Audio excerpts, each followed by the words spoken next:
Bismillahirrahmanirrahim. Assalamualaikum warahmatullahi wabarakatuh. Alhamdulillah wa syukurillah. Salatu wassalamu ala rasulillah wa ala alihi wa sahbihi wa mawala.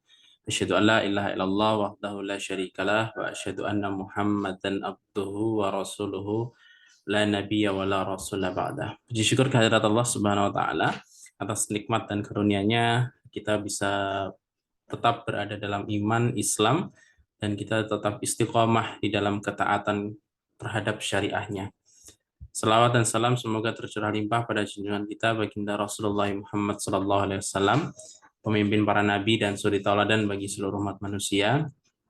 Dan semoga kita bukan hanya orang yang mengaku-ngaku sebagai umat beliau, tetapi juga diakui oleh beliau sebagai umatnya. Dan alhamdulillah kita sudah masuk di 19 Ramadan ya.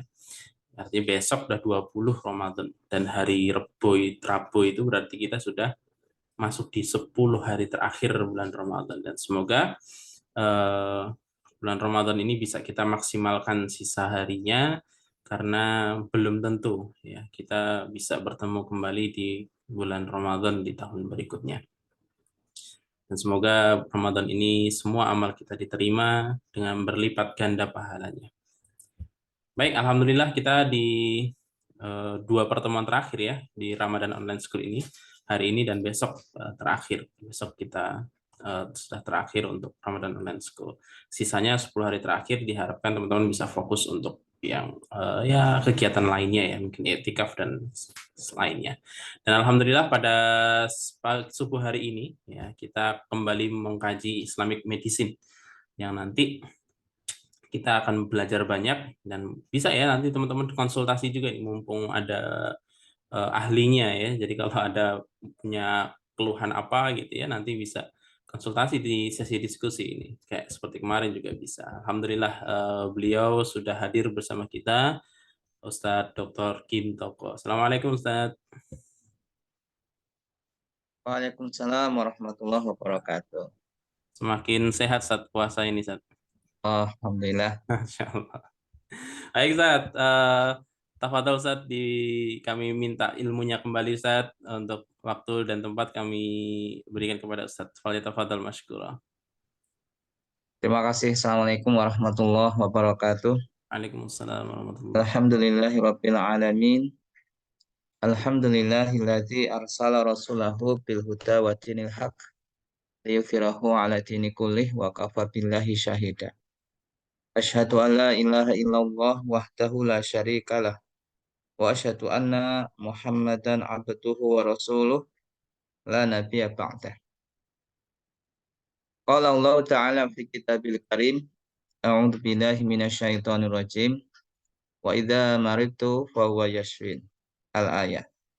Bapak Ibu yang berbahagia rahimakumullah, perjumpaan pada sesi yang ketiga ini adalah kita bicara tentang konteks implementasi Islamic medicine atau kedokteran Islam atau kesehatan Islam dalam realitas kehidupan masyarakat, tentu semata-mata dalam upaya melakukan riayatus su'unil ummah. Sebagaimana kita ketahui di dalam satu kaidah syara, ma la yatimul wajibu illa bi fahuwa wajib. Apabila suatu kewajiban tidak bisa disempurnakan karena ketiadaan sesuatu, maka mengadakan sesuatu menjadi wajib. Ini bisa diaplikasikan dalam konteks implementasi kesehatan Islam atau kedokteran Islam dalam upaya melayani kebutuhan umat berkaitan dengan kesehatan. Apabila pelaksanaan syariat tidak bisa sempurna oleh karena ketiadaan kesehatan yang ada pada tubuh umat ya, setiap diri, maka mengadakan kesehatan itu menjadi wajib. Dalam konteks mengadakan kesehatan menjadi wajib berarti seluruh sistem. Di situ ada pelayanan kesehatan, di situ ada pembiayaan kesehatan, di situ ada sarana prasarana kesehatan, di situ ada sumber daya kesehatan, di situ ada penelitian-penelitian bidang kesehatan dan sebagainya. Itu yang kemudian disebut sebagai sistem, ya. Karena suatu sistem pasti ada satu yang kita sebut sebagai strategi atau manajemen strategi. Dan itu menjadi wilayah yang kemudian kita sebut sebagai politik kesehatan Islam. Makna politik di sini bukan kemudian berebut kekuasaan atau pengambil alihan kekuasaan, tetapi politik atau kita sebut dalam konteks siasah itu adalah tadi yang saya sebut riayatus su'unil ummah. Di konteks politik itu harus dimaknai dalam definisi yang luas, bukan penyempit atau menyempit di dalam konteks hanya bicara tentang masalah kekuasaan. Sekali lagi, politik sesungguhnya adalah upaya bagaimana kita bisa mewujudkan satu sistem pelayanan kesehatan dalam konteks ini adalah kesehatan Islam untuk melayani, ya, menjaga, meningkatkan, mencegah, apalagi mengobati, ya, problema-problema kesehatan yang ada di masyarakat. Nah, oleh karena itu, kalau kita bicara tentang konteks ini, maka kita bisa merujuk kepada bagaimana sistem ini dapat diimplementasikan di tengah-tengah masyarakat agar memang terbentuk satu tatanan kehidupan di mana masyarakat benar-benar bisa menikmati layanan-layanan kesehatan yang terbaik, yang bermutu tinggi dengan terjangkau atau dapat dijangkau dengan kemampuan masyarakat. Syukur-syukur adalah bisa diperoleh secara gratis. Tentu ini bukan persoalan sederhana, karena satu sistem dengan sistem yang lain itu tidak boleh terpisah. Sebagai contoh, ketika kita bicara masalah pelayanan kesehatan Islam atau kedokteran Islam yang diberikan secara baik atau bermutu tinggi, tentu itu ditopang oleh sebuah kajian-kajian ilmiah, ya, atau kajian-kajian yang berbasis pelayanan, dan itu tentu membutuhkan satu pembiayaan berkaitan dengan kajian atau penelitian-penelitian tersebut. Pertanyaannya kemudian bagaimana mengadakan sistem bahwa pembiayaan terkait dengan penelitian di bidang kesehatan ini dapat berjalan dengan baik. Nah, tentu tidak bisa tidak kecuali adanya satu sistem pengaturan tentang bagaimana sumber daya ekonomi yang ada di suatu bangsa itu diatur sesuai dengan peraturan yang ditekankan di dalam Islam, ya, supaya menjamin bahwa sumber daya yang ada di suatu bangsa itu dapat dikelola dengan baik. Tentu konsepnya adalah sistem ekonomi Islam atau politik ekonomi Islam. Nah, oleh karena itu bicara tentang implementasi sistem kesehatan Islam itu tidak bisa berdiri sendiri, tetapi dia berkaitan dengan sistem lainnya, terutama adalah sistem ekonomi Islam atau politik ekonomi Islam. Kenapa begitu? Karena sistem pembiayaan kesehatannya itu sangat bergantung dari bagaimana sistem lain itu berjalan. Maka kalau kita menginginkan suatu pelayanan kesehatan Islam yang bermutu tinggi, ya, itu tidak lain karena penyediaan seluruh faktor yang berpengaruh tadi, seperti sumber daya manusia, ya kan? Menyediakan sumber daya manusia yang berkompeten itu juga membutuhkan satu politik pendidikan Islam atau sistem pendidikan Islam. Jadi tadi saya sampaikan penelitian-penelitian itu ditopang oleh pendanaan atau pembiayaan yang itu diambil dari pengaturan tentang sumber daya atau aset-aset bangsa, ya. Biasanya itu ada yang dari sumber daya dari hutan, dari lautan, dari barang tambang gitu kan. Saya mengutip pernyataan Pak Mahfud aja lah ya. Jika barang tambang Indonesia ini dikelola dengan baik tanpa korupsi, ya, tanpa ada korupsi, maka setiap bayi yang lahir itu setiap bulan, ya, setiap bulan itu akan mendapatkan 20 juta. Coba bayangkan setiap bulan bayi cenger lahir ngek langsung untuk duit 20 juta tiap bulan. Itu bisa dibayangkan itu baru dari pengelolaan sumber daya tambang, ya. Belum lautannya, belum hutannya. Saya ingin sedikit cerita yang lautan. Indonesia ini garis pantainya itu terpanjang kedua di dunia setelah Kanada. Dari Sabang sampai Merauke ya tentunya, atau dari Sumatera sampai Papua. Itu terpanjang nomor dua garis pantainya. Dengan menyimpan sumber daya lautnya itu 10.000 spesies.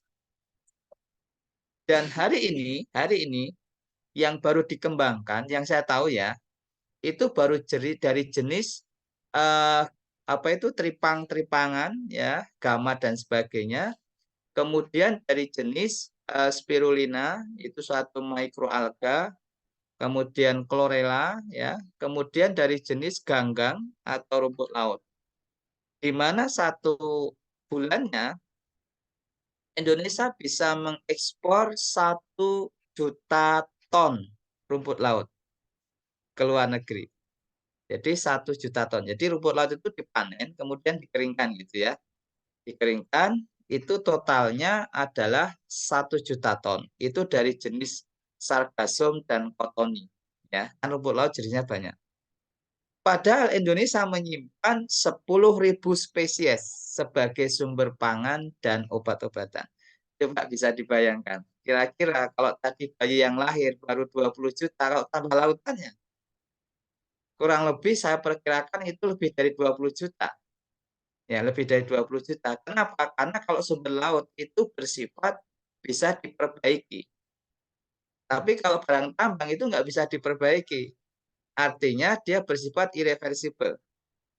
Artinya kalau sudah habis ya sudah. Tapi kalau tambah sumber daya lautan itu dia akan terus bisa memberikan memberikan kemanfaatan dari sumber daya itu jika dikelola dengan baik, profesional, ramah lingkungan dan seterusnya. Dia akan bersifat sustainable, ya, dia akan terus berlangsung dan berlangsung. Berarti kalau sumber daya tambang ditambah sumber daya lautan, itu perkiraan saya setiap bulan satu bayi yang lahir di Indonesia itu bisa mencapai 50 juta eh, per bulan. Bagaimana kalau ditambah dengan eh, hutannya, ya, hutannya. Kalau konteks hutan itu bisa diambil dari sumber kayunya, ya. Tetapi harus diingat di bawah tegakan kayu itu bisa dikembangkan jenis yang namanya wana farma. Jadi tanaman-tanaman obat yang ada di bawah tegakan dari kayu-kayuan yang ada di hutan. Nah, di situ banyak sekali dan ratusan ribu hektar di Indonesia ini bisa menjadi sumber daya. Anggaplah itu mirip dengan barang tambang sekitar 20 juta atau 25 juta gitu ya. Penghasilannya nanti yang bisa diambil. Berarti dalam 1 bulan, prediksi saya setiap bayi yang lahir itu 75 juta per bulan. Nggak usah kerja, nggak usah kerja, ya, nggak usah kerja. Itu setiap bayi yang lahir. Itu kalau sumber daya ini semua diatur dengan konsep ekonomi Islam. Itu ya. Nah, ini nanti akan dipakai untuk apa? Untuk meningkatkan kualitas sumber daya kesehatan, sumber daya manusia di bidang kesehatan. Jadi sekolah di kedokteran bisa gratis. Nah, kalau sebulan 75 juta, ya sangat mungkin loh. Dan dia bisa menjadi dokter spesialis. Kan begitu. Kemudian disekolahkan dia di sekolah-sekolah ternama. Kalau bidang kedokteran mungkin di Harvard University, misalkan di Amerika ya, di USA sana, atau di Cambridge di Inggris ya, dengan pola yang tadi saya sebutkan. Atau dia bisa belajar tentang teknologi-teknologi terkini di bidang biologi molekuler kesehatan. Ya, kan kita perlu apa namanya bicara tentang bioteknologi, biomolekuler, ya, dan itu pusatnya seperti itu. Kita bisa hantar itu anak-anak terbaik yang untuk belajar di bioteknologi. Untuk apa? Untuk mengembangkan teknologi-teknologi riset-riset di bidang kesehatan dan juga di bidang obat-obatan. Dari mana biayanya? Dari sistem pengolahan sistem ekonomi Islam yang kata Pak Mahfud baru dari sumber bahan tambangnya aja 20 juta.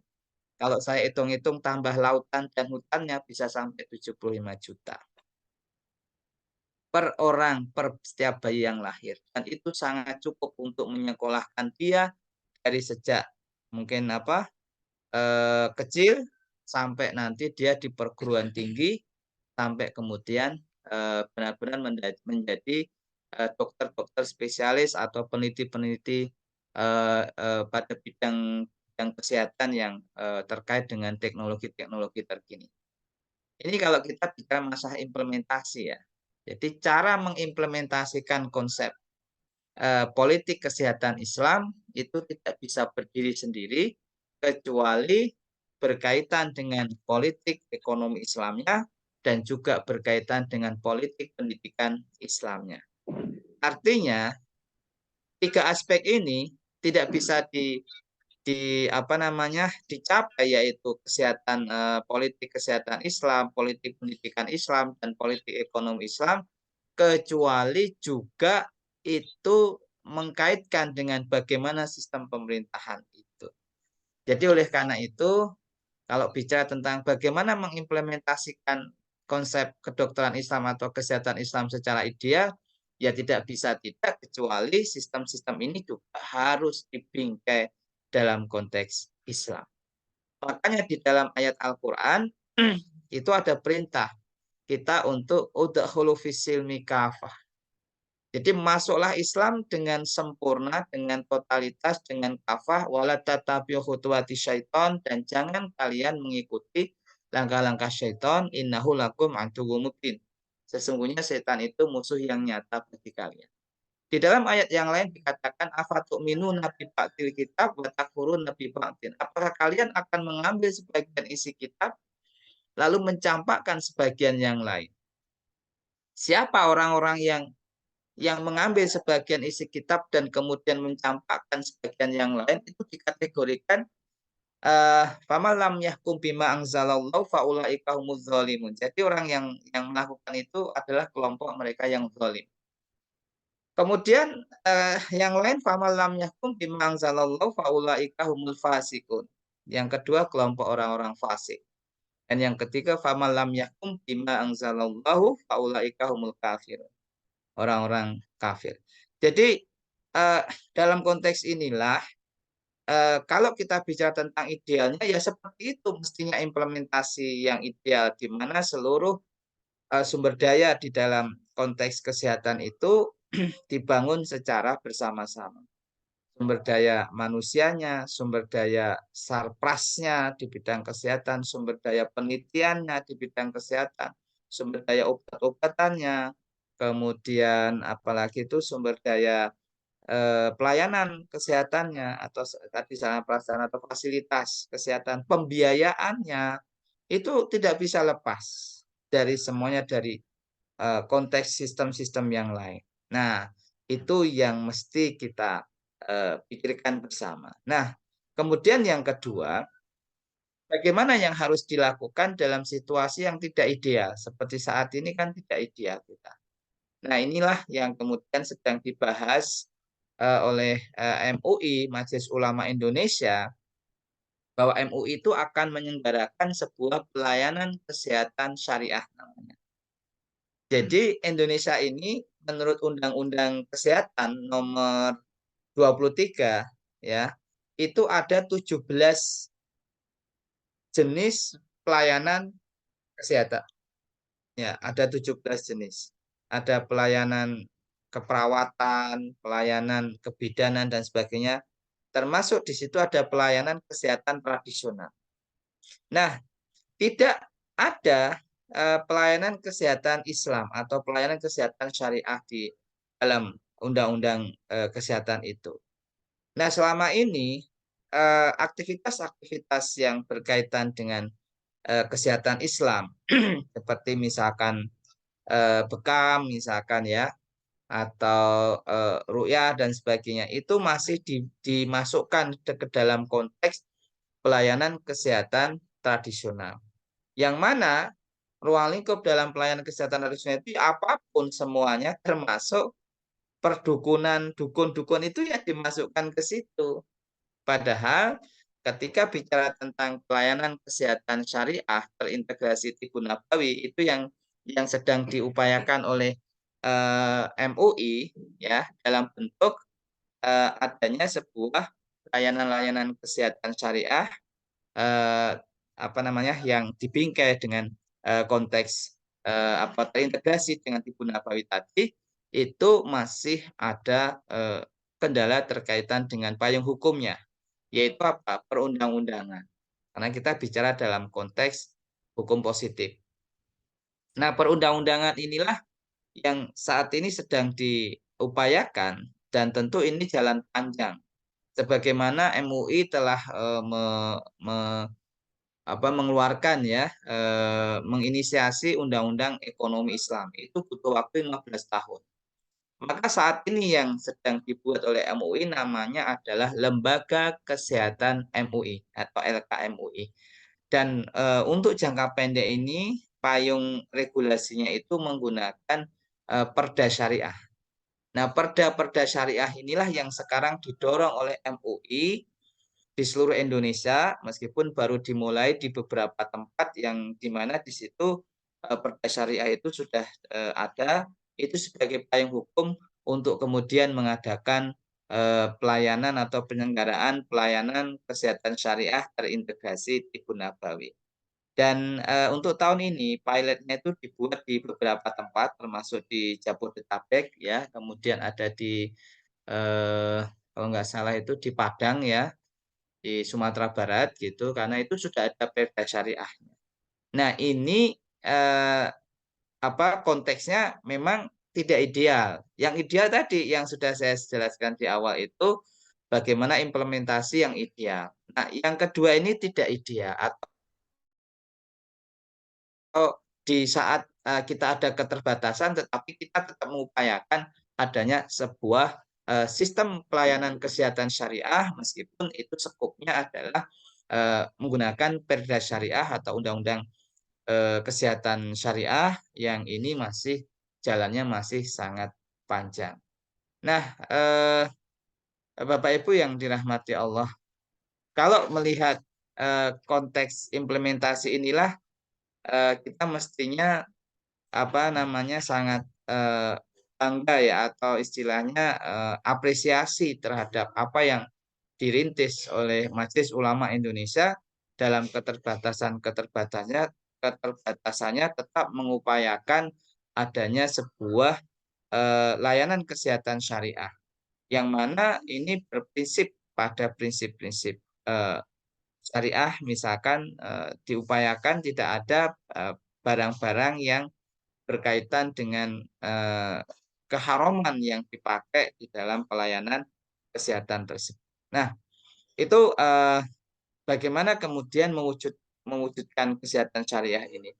Nah, kemudian yang berikutnya nanti wujudnya itu dalam bentuk apa? Pelayanan-pelayanan itu nanti bisa diwujudkan misalkan di dalam bentuk seperti layanan Gria Sehat misalkan. Layanan-layanan Gria Sehat, layanan-layanan klinik Tibu Nabawi, layanan-layanan rumah sakit holistik, ya, rumah sakit yang terintegrasi dengan Tibu Nabawi. Ini adalah bentuk-bentuk bagaimana mengimplementasikan meskipun itu tidak dalam kondisi yang ideal, ya, karena semuanya itu basisnya adalah eh, peraturan perundang-undangan yang menjadi payung hukum dalam konteks hukum positif.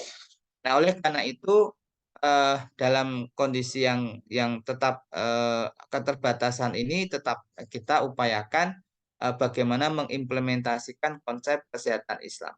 Karena kesehatan Islam itu adalah sangat terkait erat dengan prinsip-prinsip prophetic medicine yang sudah kita bahas pada masa itu, di mana di sini ada kekuatan yang akidah Islam yang sangat ditekankan di dalam pelayanan kesehatan Islam itu. Namun demikian, ya tetap ini dalam keterbatasan-keterbatasan yang yang tidak bisa kemudian secara mudah, ya, karena memang kita hidup dalam sebuah situasi yang tidak ideal.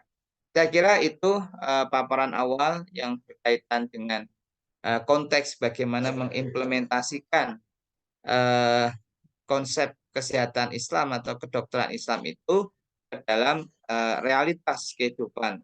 Ada fase yang ideal, tetapi ada fase yang memang eh, realitas yang terjadi saat ini, sehingga jangka pendek dan menengah yang akan kita capai tentu masih dalam konteks yaitu pelayanan kesehatan syariah terintegrasi Tibu Nabawi, dimulai dari nanti Gria Sehat, ya, sampai kemudian nanti ada rumah sakit holistik. Saya kira itu mungkin bisa dilanjutkan dengan diskusi. Assalamualaikum warahmatullahi wabarakatuh. Waalaikumsalam warahmatullahi wabarakatuh. Masya Allah. Jadi tergambar ya bagi kita bagaimana sistem kesehatan ya atau pengobatan di dalam Islam itu bisa betul-betul terimplementasi dengan baik. Karena kita kadang-kadang bingung juga ya kalau rumah sakit bagus itu biasanya mahal. Kalau rumah sakit yang murah biasanya ya seperti itu pelayanannya gitu. Nah, ini kan juga jadi apa namanya pemikiran kita ya. Kok gimana ya? Apakah memang sulit gitu ya?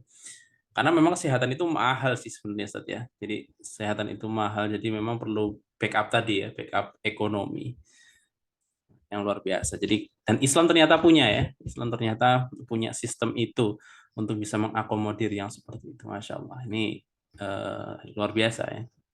Baik teman-teman, kita masuk ke sesi diskusi. Masih ada waktu panjang untuk berdiskusi. Silakan dari teman-teman jika ada yang ingin didiskusikan tentang implementasi ini.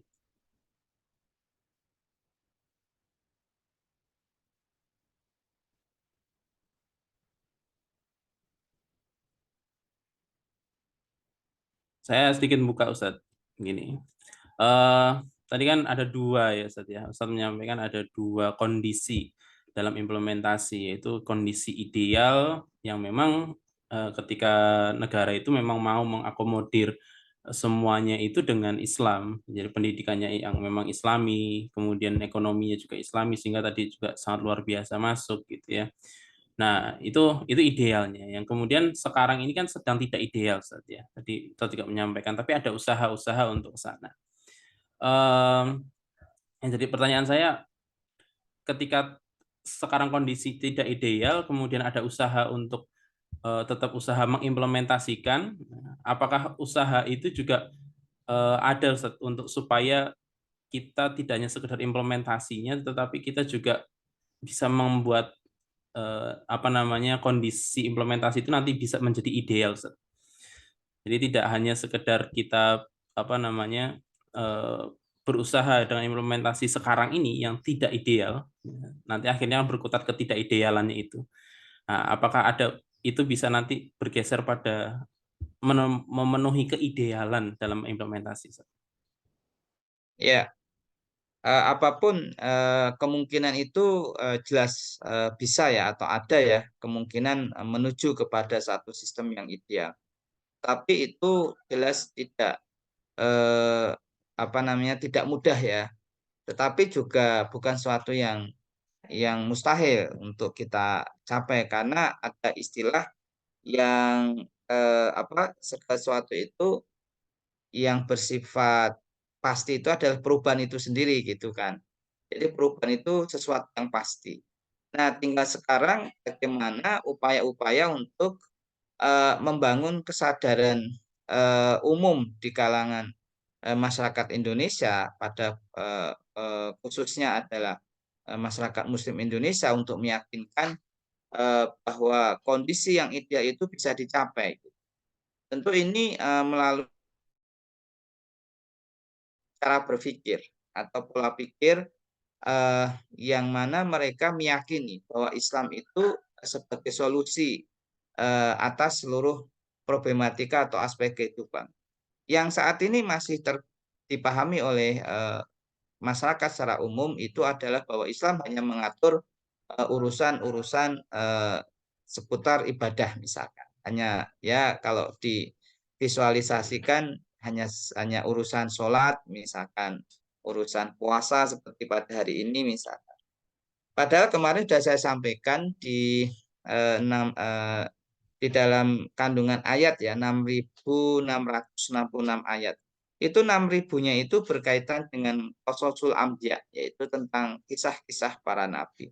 Nah, sisanya itu terbagi antara urusan-urusan hablum minallah dan hablum minanas. Di mana urusan hablum minanas itu jauh lebih banyak dibandingkan dengan urusan hablum minallah. Maksudnya urusan-urusan yang bersifat ukhrawi seperti tadi sholat, kemudian puasa dan seterusnya. Artinya konteks yang ini yang harus dipahamkan kepada umat ya bahwa solusi terbaik atas problematika kehidupan kita itu ya kepada Islam itu sendiri. Balik kepada Al-Quran dan As-Sunnah itu sebagai upaya kita untuk menjelaskan dari mana atau bagaimana cara agar kondisi kehidupan kita ini bisa benar-benar selaras dengan apa yang Allah dan Rasulnya inginkan, yaitu kesejahteraan, kemudian kebahagiaan yang hakiki.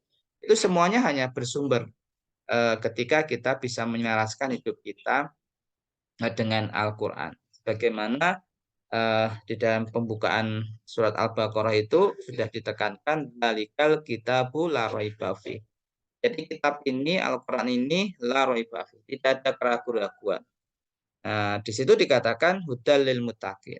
Jadi petunjuk bagi orang-orang yang bertakwa. Orang yang bertakwa itu orang-orang yang ketika diseru untuk taat dan patuh kepada Allah dan Rasulnya, dia hanya mengatakan sami'na wa ata'na. Jadi problem ini yang masih belum terinternalisasi di tengah-tengah masyarakat, sehingga masyarakat masih memahami eh, secara terpisah antara urusan-urusan berkaitan muamalah dengan urusan-urusan berkaitan ibadah itu dianggapnya dua hal yang berbeda. Bahwa muamalah itu hablum minanas itu tidak harus terikat dengan syariat gitu. Sedangkan yang ibadah ya mereka fokus kepada sholatnya dan sebagainya.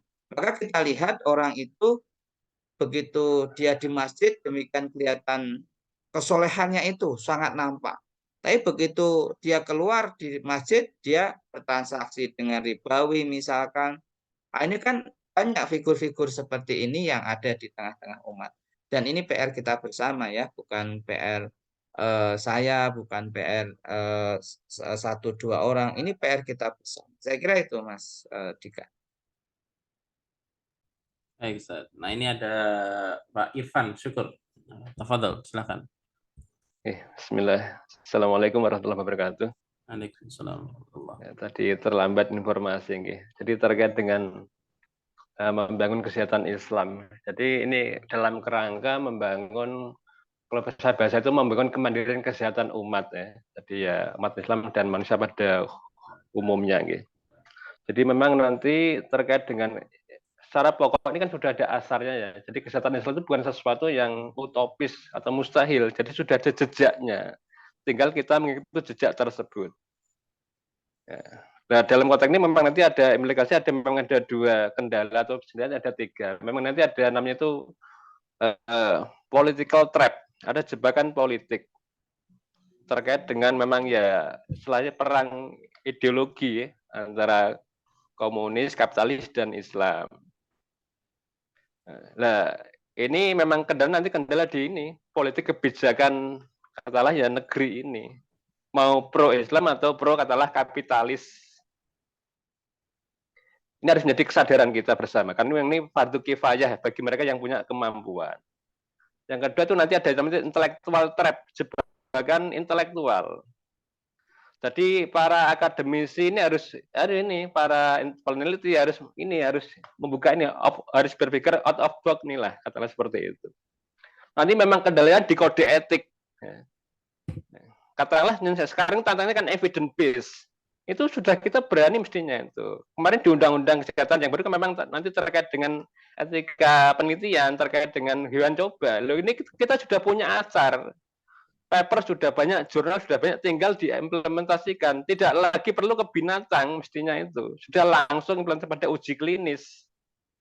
Nah, dalam konteks polisinergi terapi memang kita harus duduk bersama. Saya sering diadakan workshop 2-3 hari menyamakan visi misi. Sudah ada katalah sudah ada potensi, sudah ada SISIM, ada IIMF, ada MUKISI, ada ABI, dan coba duduk bersama kita nanti membuat nanti memang ujungnya kepada clinical pathway. Seperti itu, pada katalah memang langsung resep-resep yang langsung diaplikasikan pada masyarakat. Kalau di medis kan ada katalah ada kapital selektanya ada. Kita belum punya kapital selekta pengobatan Islam itu. Mestinya bisa disusun itu nanti dari lintas pakar lah, lintas formula atau lintas itu bisa. Nah, itu butuh nanti, memang itu butuh nggak ketemu offline ini. Nanti kayak apa pohon masalahnya, kayak apa pohon faktor ininya nanti bisa. Jadi kalau kita siap, kita menerima tantangan evidence base itu, mesti ini kewajiban negara mestinya. Tapi kan kita punya sejauh mana kita mampu lah. Ini kan uji nyali sama uji keberanian kita sebenarnya itu untuk berani keluar dari pola pikir tadi, harus berani keluar nih out of box lah. Kita punya katakanlah ya ada nanti selain ada beberapa yang perlu disampaikan misalkan terkait dengan kita katakanlah di tingkat patologi aja masih mungkin berbeda dengan katakanlah yang di medis modern. Nanti ada beberapa item-item yang itu butuh memang pendetailing, butuh didetailingkan. Nah ini yang saya belum tahu nih forum yang mana yang yang bisa mengakomodasi hal seperti ini gitu loh. Ini perlu kita harus ini buat ini. Makanya harus saya juga nggak tahu kayak misalkan di CICIM itu kayak apa nanti katalah rencana kerjanya. Jadi sekali lagi bahwa evidence based itu coba kita berani, saya tantang untuk melakukan itu. Nggak usah ke hewan, tatarannya sudah uji klinis langsung ke manusia. Itu nanti kita harus berani mendobrak kode etik itu. Harus kita dobrak. Kalau tidak gitu kita akan terbelenggu terus. Itu namanya jebakan, memang jebakan akademis di sana. Dan itu ada tantangan yang harus kita lalui secara bersama-sama. Meski kita nggak tergesa-gesa, tapi ini harus segera dilakukan. Kalau tidak gitu akan ketinggalan terus, kita akan dibully, akan dibelenggu, dibonsai terus. Harus berani. Itu mungkin yang bisa kami sampaikan. Terima kasih. Assalamualaikum warahmatullahi wabarakatuh. Waalaikumsalam warahmatullahi wabarakatuh. Nah ini di belakang Ustadz Kinto itu ada ABHI. Nah ini bagaimana Ustadz? Tadi mungkin ada tantangan kapital sektor kesehatan Islam, apakah dan forum-forum ini kan kalau kita kan Ramadan Online School ya hanya forum terbatas. Nah mungkin Ustadz Kinto juga punya forum lain yang bisa jadi rekomendasi, enggak Ustadz? Ya, jadi kalau kita lihat bagaimana sejarah atau latar belakang munculnya apoteker praktek herbal Indonesia, itu juga dilatar belakangi suatu keprihatinan ya, bahwa pertama Indonesia ini adalah negara di mana tingkat ketergantungan obat-obat sintetiknya itu ke luar negeri itu sangat tinggi, sampai mencapai 96% ya. Eh, ini tentu sangat mengancam kalau kita berpikir tentang kehidupan berbangsa dan bernegara, terutama yang berkaitan dengan kemandirian obat nasional. Gitu.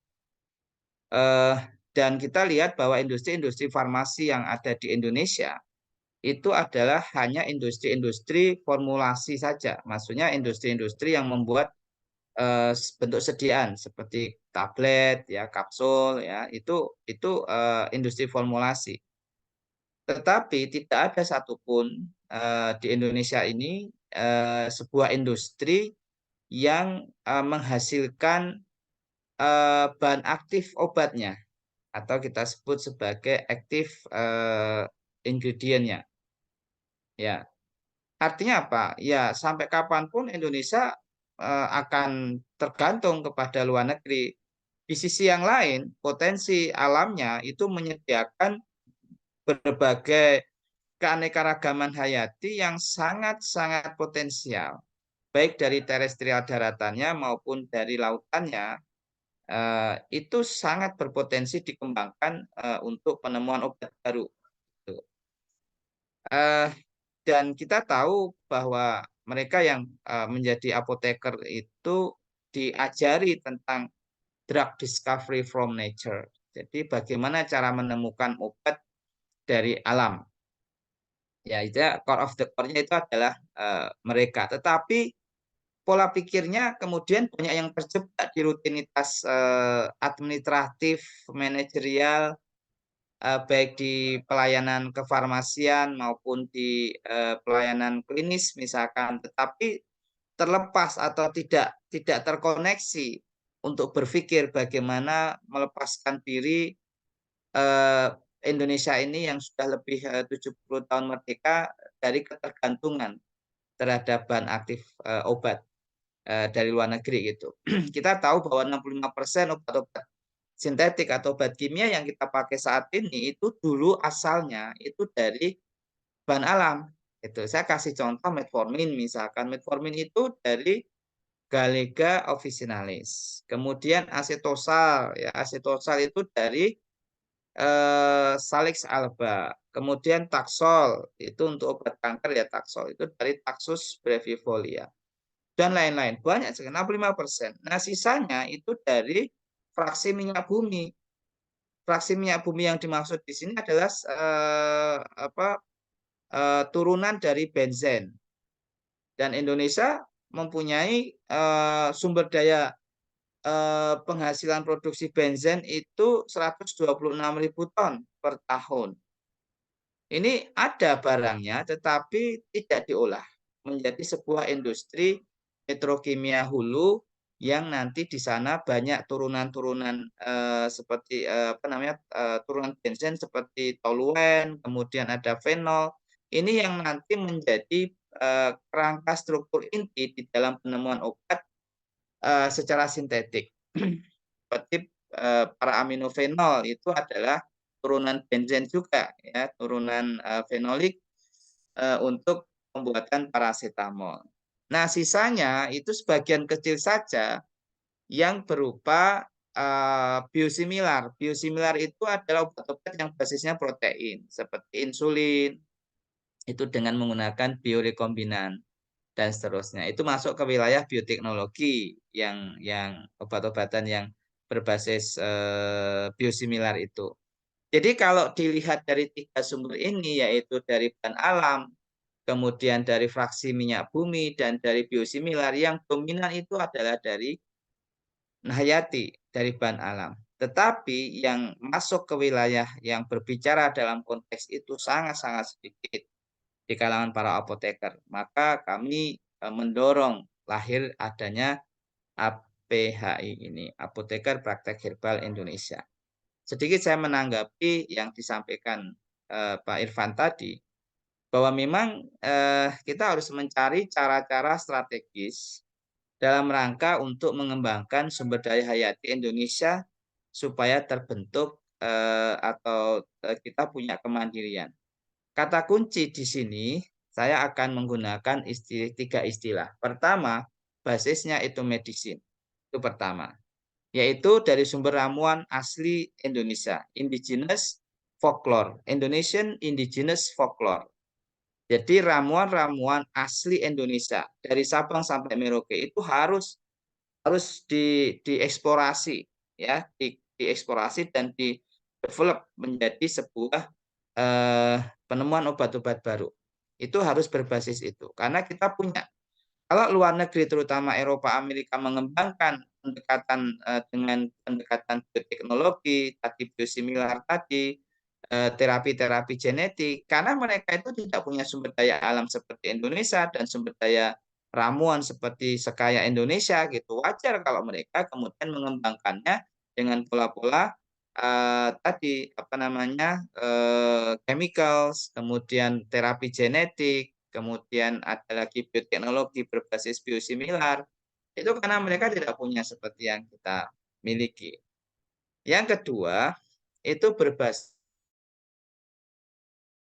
pada reverse. Reverse itu cara-cara penemuan obat yang dibalik, yang tidak apa namanya tidak memulai dari pola-pola yang klasik yang sangat lama, panjang, melelahkan, apa dan seringkali mendapatkan kebuntuan-kebuntuan karena apa? Basisnya itu adalah single compound. Single compound itu adalah kalau nanti diisolasi, ya harapannya aktivitasnya meningkat, aktivitas apa dari si tanaman itu karena senyawa tunggal. Tetapi ingat bahwa senyawa tunggal itu juga berpotensi meningkatkan efek sampingnya gitu.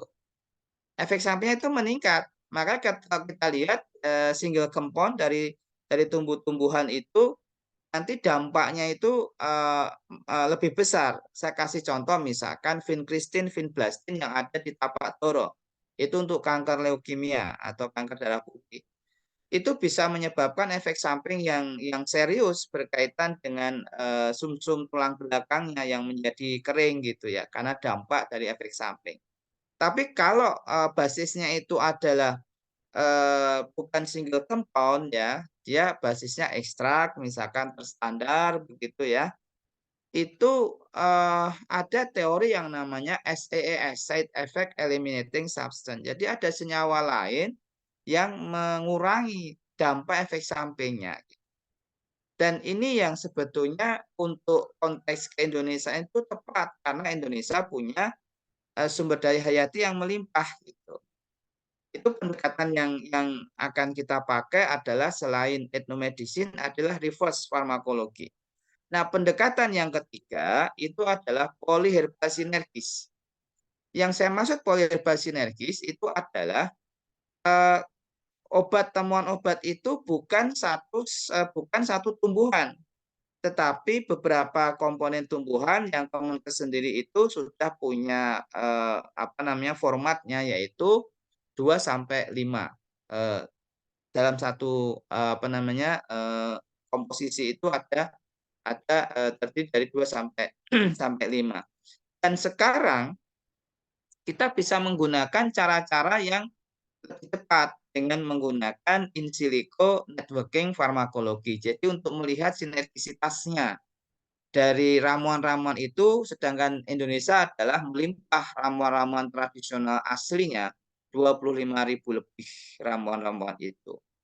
Jadi saya mengatakan sudah waktunya ya untuk implementasi konsep kesehatan atau kedokteran Islam itu adalah segera Indonesia mandiri dalam konteks kebutuhan obat-obatannya melalui 3 pendekatan tadi, yaitu etnomedicine, kemudian reverse farmakologi, kemudian polyherbal sinergis. Dan ini yang sedang saya kembangkan dengan konsep EDRAS, Ethnomedicine Driven Reverse Approach System. Nah, oleh karena itu, ini adalah cara-cara yang kita kembangkan dalam konteks penemuan obat itu.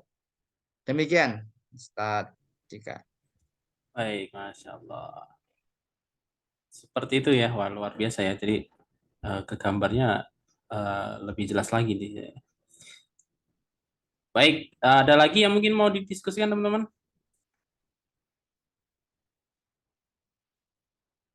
Nah,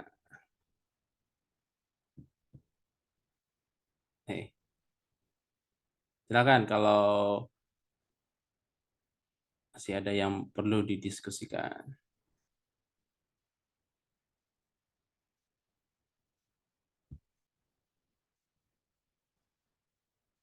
Baik, kalau tidak ada kita cukupkan diskusi kita pada pagi hari ini dan alhamdulillah kita sudah lengkap ya. Tadi dari sejarahnya kita sudah paham, sudah tahu gitu ya. Kemudian rasionalisasinya dalam Islamic medicine seperti apa dan implementasinya juga hari ini kita sudah bahas. Dan tentunya ini hanya dasar ya dari teman-teman ingin mengembangkan kembali dan tentang Mas, kesehatan. sebentar Pak Dika nggih. Monggo, Terkait silakan. dengan uji klinis ya. Jadi kemarin kan saya ngikuti yang bekam itu ya. Bekam itu disampaikan oleh dokter apa itu? Aku itu sudah sampai tahap itu sudah sampai uji klinis itu udah sampel randomize itu sudah jadi meski ya beliau mengomentari begini kok Kemenkes nggak menerima ya kebangetan itu terkait dengan bekam khususnya itu sudah uji klinis sudah melimpah ruah itu jadi udah enggak kepada hewan itu sudah pada manusia artinya herbal pun polisinergi nanti sampai udah saatnya ke situ. Jadi udah saatnya asar jurnal ilmiah sudah banyak tinggal tinggal tadi membuat eviden uji coba ke manusia itu ada satu dua udah luar biasa itu udah luar biasa itu yang itu harus di ini katanya sudah ada rumah sakit Nur Hidayah itu menjadi pionir percontohan di sana. Nah, itu. Meski nanti tetap nanti kolaborasi dengan multi terapi tidak bisa karena nanti ada untuk efisiensi obat itu butuh terapi yang lainnya tidak bisa tunggal tetap polisinergi terapi itu konsepnya seperti itu. Nanti lah itu nanti masuk ini nanti di dalam tataran workshop offline bisa terlihat jelas.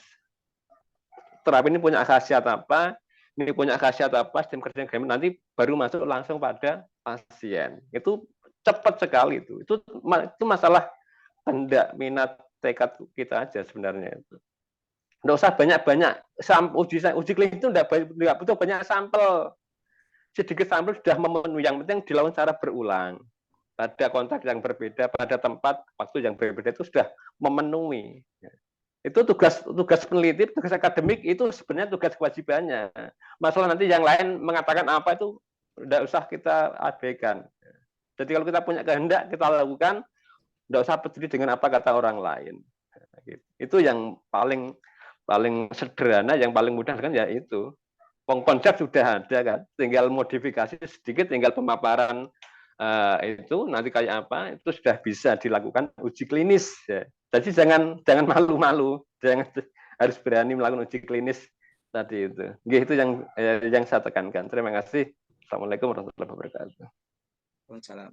Ya, terkait dengan uji klinis modalitas terapi komplementer Thailand lebih maju dalam pengembangan uji klinis modalitas komplementer seperti yang dilakukan di Siriraj Hospital.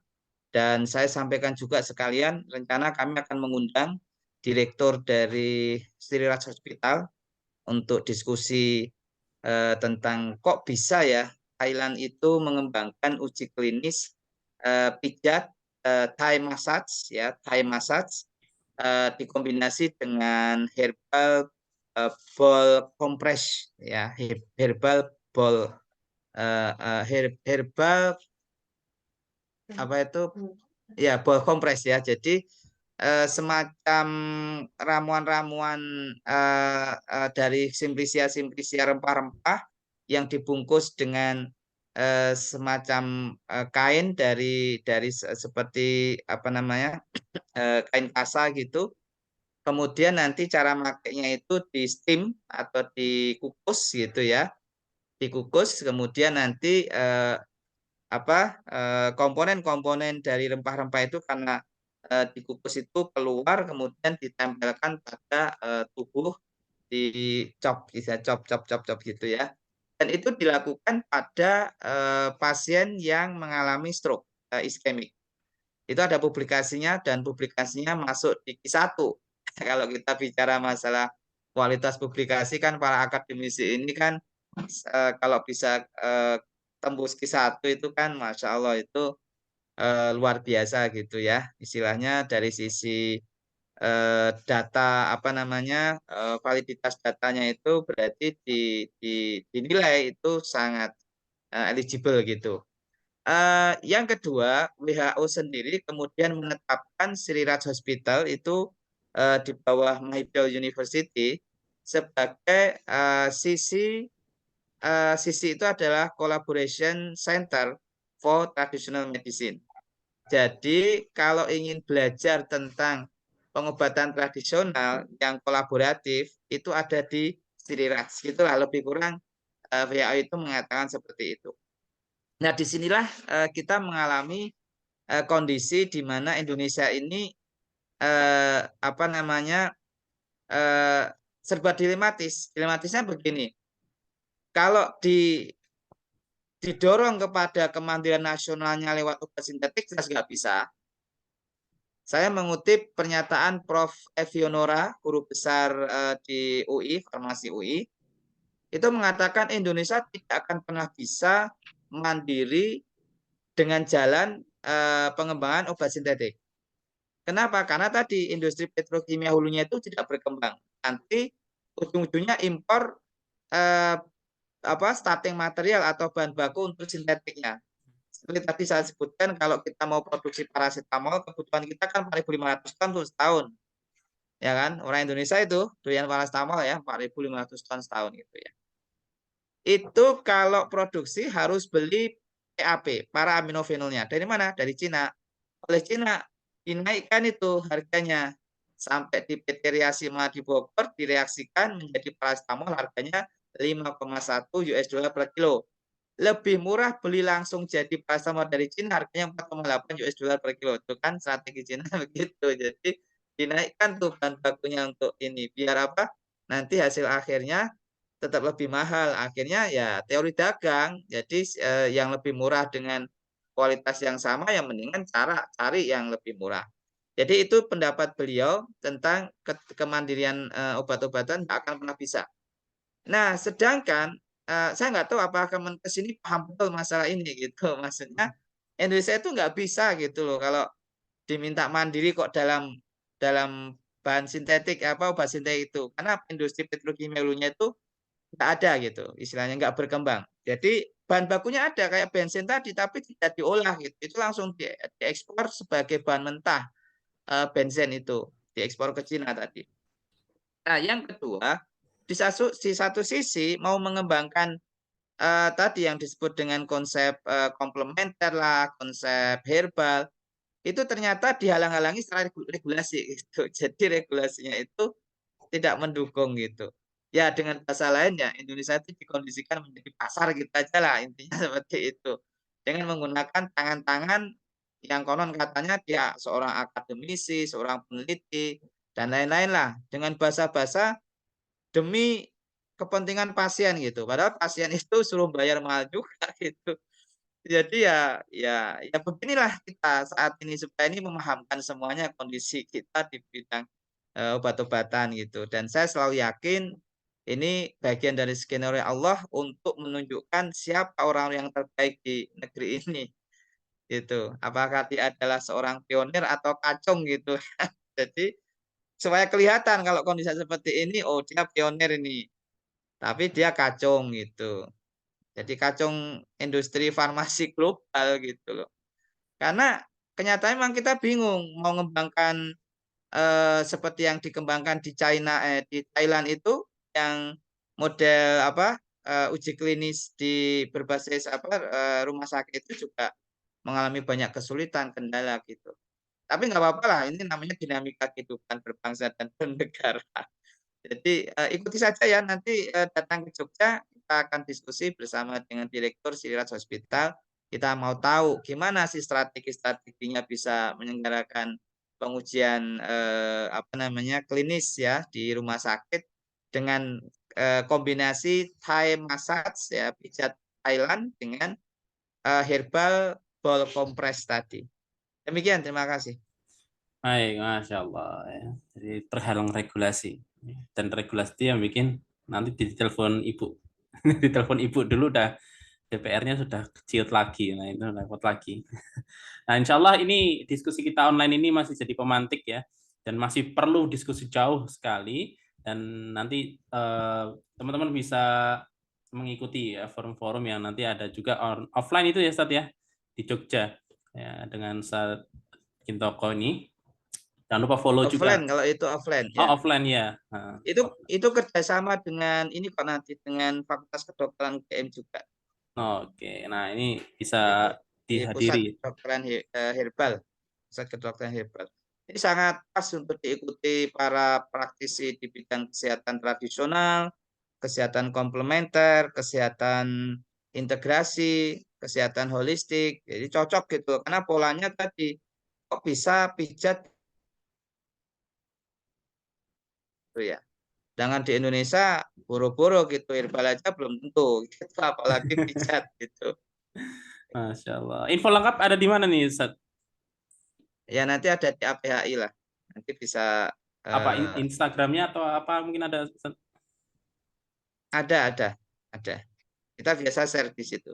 Nah, insya Allah nanti silahkan di follow ya. Nanti banyak event-event saya juga mengikuti Instagramnya Ustaz Kintawa ini juga banyak. Nah, beliau sekarang ngisi di mana-mana ini.